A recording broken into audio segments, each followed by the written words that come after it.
Recibimos en el estudio a Miguel Truzman, que es el vocero de la comunidad judía en Venezuela, y muy enterado, por supuesto, de toda esta problemática. Hay toda una conmoción política en Argentina con la muerte en muy extrañas circunstancias del fiscal Nisman, pero comentamos nosotros al principio que es imposible entender este hecho si no lo de alguna manera no lo conectamos o no lo engranamos con aquel atentado terrorista de hace 21 años en Argentina que se ha calificado como el más grave atentado ocurrido en América Latina. Es bueno que analicemos, Miguel, esas conexiones. Sí, correcto. Bueno, todos recordarán que el 18 de julio del año 94, un coche bomba destruyó la Mutual Argentina AMIA, que es un centro comunitario judío, donde se imparten todo tipo de actividades sociales, recreativas, culturales de la comunidad judía argentina, que es la comunidad judía más importante poblacionalmente de América Latina. Y lamentablemente en este atentado terrorista murieron 85 personas y más de 300 heridas.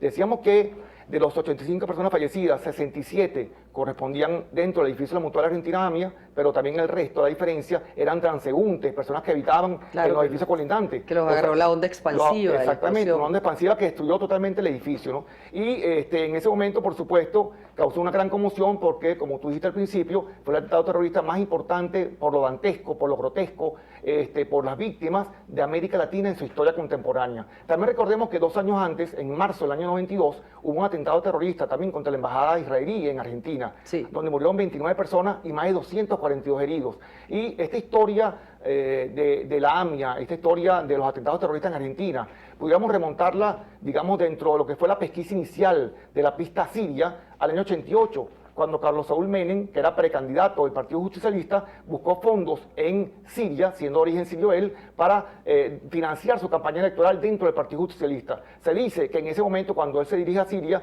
él se reúne con Hafez al-Assad, era el dictador sirio para el momento, recaba muchos fondos en dólares, pero también se compromete a unos elementos muy complicados de cumplimiento para Argentina. Estamos hablando del tema nuclear y estamos hablando del tema de narcotráfico, narcolavado. O sea, que esa raíz es más profunda y va mucho más atrás. Del 88, justamente. Cuando las personas que acompañaron a Saúl Menem explican lo que pasó en esas reuniones, y de ahí, cuando Saúl Menem gana la candidatura del Partido Justicialista, después en el 89 gana las elecciones presidenciales y se compromete ya con Siria a cumplir lo pactado anteriormente en el 88. Lamentablemente no lo pudo cumplir y se dice en esa inicial pista siria de que justamente el atentado de la embajada de Israel, el atentado contra AMIA y la muerte de su hijo posterior a lo de la AMIA es como resultado del no cumplimiento de la pista siria. Claro. Pero esa pista siria quedó desvanecida una vez que Néstor Kirchner asume la presidencia de Argentina en el año 2003 y le da un vuelco a la investigación, un vuelco donde promueve, digamos,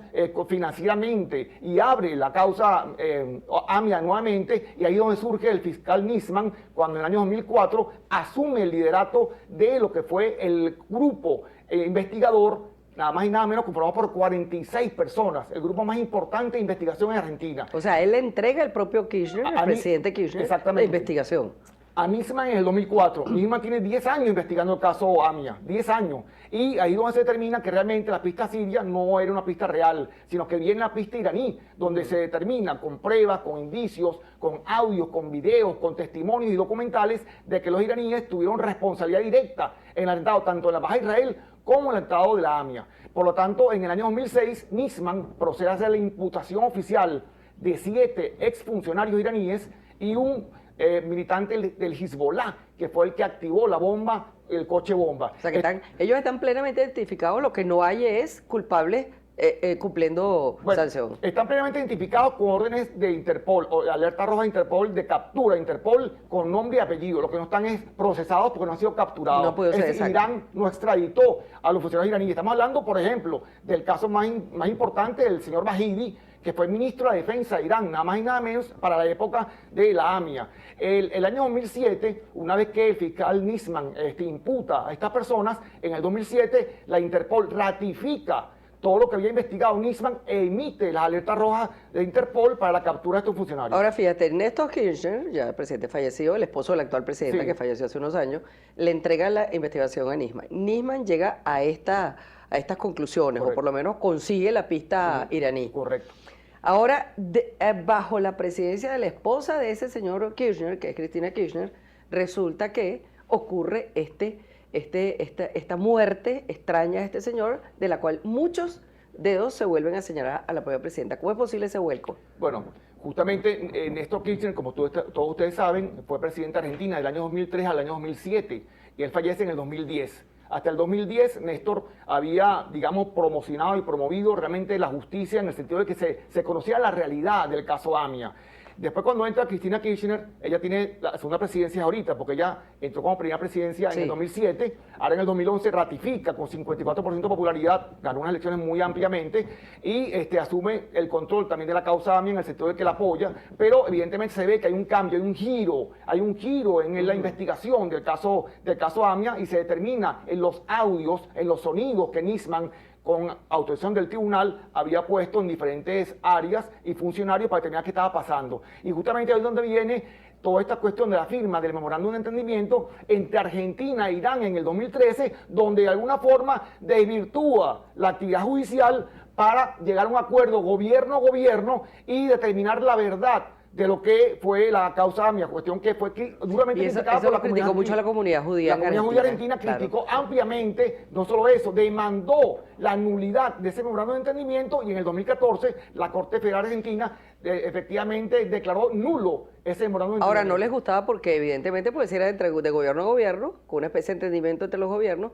eso no iba a tener transparencia. Bueno, no, realmente yo como abogado te puedo decir que lo que pasó ahí, que ese memorándum de entendimiento como un decreto, digamos, presidencial, de alguna forma entorpecía o se introducía en la labor judicial que estaba en proceso con una alerta roja y a una intromisión del Poder Ejecutivo en el Poder Judicial, por lo tanto era inconstitucional totalmente y así fue declarado en el 2014. Ahora, ¿qué es lo que plantea la muerte de este señor que todavía aparentemente no hay no se ha llegado a un esclarecimiento de lo que pasó? Bueno, desde mi punto de vista, Nisman había comentado a sus gente más íntima de que tenía peligro, temía por su vida. Evidentemente había algo que él había oído en las escuchas telefónicas, inclusive hay algo muy importante. Él le dijo a uno de sus amigos más próximos de que estaba muy dolido porque un agente de seguridad argentino en las escuchas había ido, que le había dado datos importantes de él y su familia a unos imputados iraníes, cuestión sumamente grave.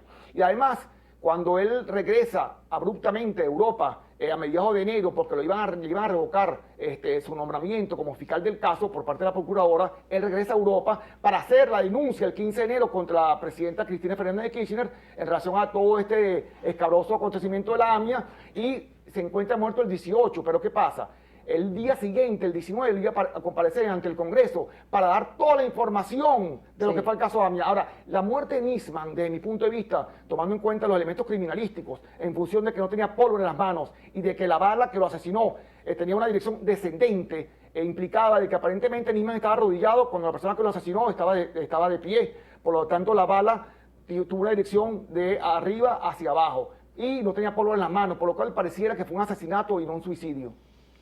Bueno, eso está por determinarse, pero verdaderamente que nos queda medio minuto. Medio minuto. Otra cosa importante que casualmente el sorteo de la causa AMIA tocó en manos del doctor Daniel Rafecas, un juez muy importante que ha venido a Venezuela en varias oportunidades. Yo lo conozco personalmente, una persona proba, una persona honesta y de amplio conocimiento jurídico. Así que Dios quiera que el doctor Rafecas pueda de alguna forma desarrollar todo este problema tan grave que fue el caso de la AMIA. Claro, y que se aclare todo esto, porque de verdad que esto es una situación que puede repercutir muy negativamente en la vida argentina por mucho tiempo. América Latina, por la introducción del yihadismo, del Hezbollah, por la triple frontera, por países de América Latina. Exactamente. Muchísimas gracias, Miguel Truzman, que es el vocero de la comunidad judía en Venezuela, por haber compartido con nosotros en esta oportunidad. Vamos a la pausa y regresamos.